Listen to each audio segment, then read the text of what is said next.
company, always on the run, a destiny, oh, it's the rising sun.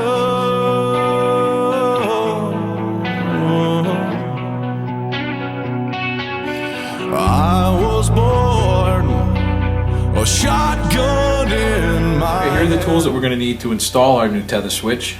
We have a 10mm socket with a little bit of an extension, a ratchet, simple screwdriver, needle nose pliers, and an Allen wrench to take off the bolts that we're going to need to get at the compartment in the front of the bike. We're also going to need these little clips here. I'll explain these a little bit later on. Tether switch, great idea for safety reasons, very inexpensive, $17 to $25 depending on which model you get. I believe what we have here is an East Coast product. Works well.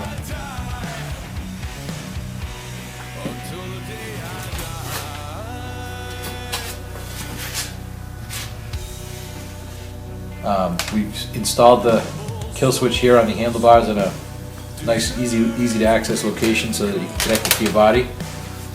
The kill switch comes with two wires, a long wire and a short wire. The shorter of the two wires is your ground wire. And what we did was we stripped the ground wire right away because we're going to attach it to the chassis so that we know which one's the ground wire. We then took our wires, we ran them through, make it nice and neat, tuck everything in. And we're going to come down here to this little control box down here, and this runs to the spark plug wire.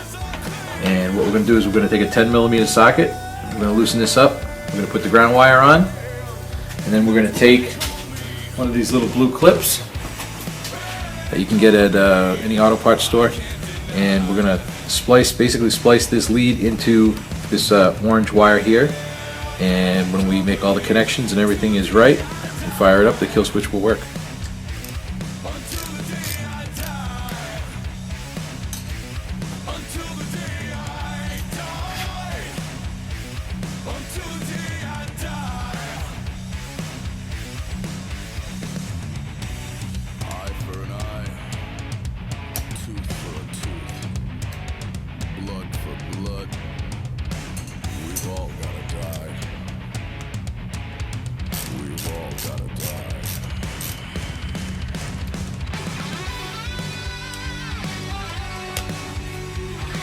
Okay, now that we have our kill switch in place, our cover's off, we have our wires. The short wire is our ground wire, so we strip that. That way we know which one's which because neither one of them are color coded. So what we did was we've run our wires down to here, and what I did was rather than have a bunch of extra wire hanging around, we cut them to length, and that way we shortened them up. Once we're all done, we have it connected, we've tried it and it works. We'll just take a couple zip ties. We'll just zip tie these wires together and make sure nothing's rattling around or loose. All right, so now we're going to test it out, make sure everything's working properly. Our plug's back in, and we're attached to our chest protector here, but for demonstration purposes, we'll just pull it out.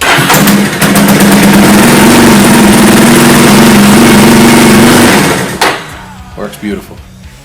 Just so you know, you'll be able to turn the motor over, but what this does is it actually grounds out the spark plug. So without this thing in, and this little piece open, this piece here opens and closes.